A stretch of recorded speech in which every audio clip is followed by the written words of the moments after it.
Thank you. One of the things we ought to be worried about is the financing of ISIS intentionally by our friends. You've got the Iraqi government making payments to civil servants in Mosul. That money is taken in part or in full by ISIS. You have I've asked numerous administration witnesses, and they haven't answered it one way or the other, but it's my understanding that the Iraqi government provides electricity to Mosul, and ISIS collects the electric bill. So the government of Iraq does not seem to be all that serious. Yes, the people of Mosul are citizens of Iraq, but General de Gaulle during World War II never sent free coal, oil, or food to the people of occupied France for a very good reason. He was serious about dislodging the Nazi occupiers. One question I have for whichever witness it feels best or most interested in answering is, what can we set up so that Americans with families in Somalia can send money to their family members, knowing that it's getting to the right person and not going to al-Shabaab? Congressman, good question. We addressed this a bit with Congressman Ellison earlier.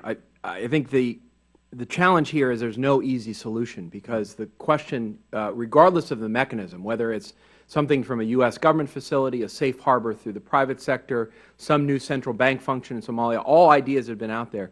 The question is, how do we assure ourselves and those sending money and the regulators and enforcers that the last mile of transaction is understood? That is to say, we understand where the money is actually going. Yeah, I mean, even if it gets the right person, that person could be robbed by al-Shabaab the next day.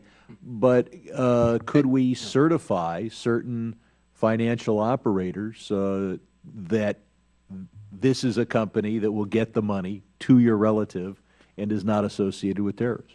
I think there's a way of thinking about that, sort of a consumer best practice that is part of it. But there's not going to be, I think, from the U.S. government, at least based on what I know, I'm not in government anymore, a white list provided or a safe harbor that will give a get-out-of-jail-free card. The easiest thing for our government to do is to do nothing and then decry the problem and say there's nothing that can be done, because if they were issued such a white list, they would solve maybe 90% of the problem, but there'd be at least one mistake on that list, and then we'd skewer them for it. Right. But I think perhaps we need a better. Let me go on to the next question.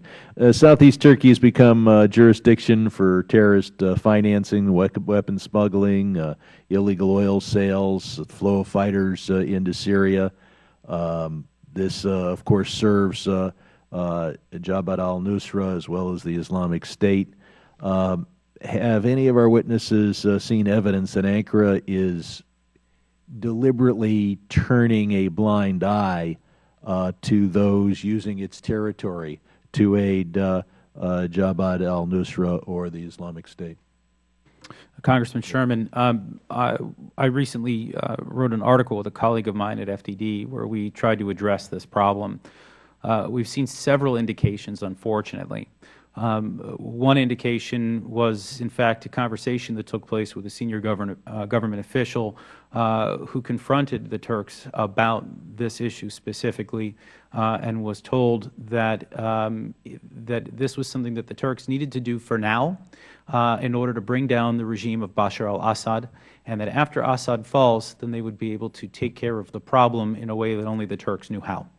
Now, color me, a little skeptical that this is something that you can roll back. I think that actually over time, the fact that they've allowed extremists of various stripes to go in, it's actually created a security problem on the other side of the Turkish border. We now understand that there is infrastructure there representing Nusra Front, ISIS, other Salafi and jihadi groups, and so if the Turks begin to crack down now, you could see blowback inside Turkey. And I think that has a lot to do with why the Turks have allowed this problem to get worse over time. One other thing that I should just note is that we've seen— and I should point out, however, that the Iranian-led alliance of Assad, Iran, the Houthi, Hezbollah, has killed far more Americans and is far more dangerous in the future than even those who have made these gruesome videos or who attacked us on 9/11. I believe my time has expired.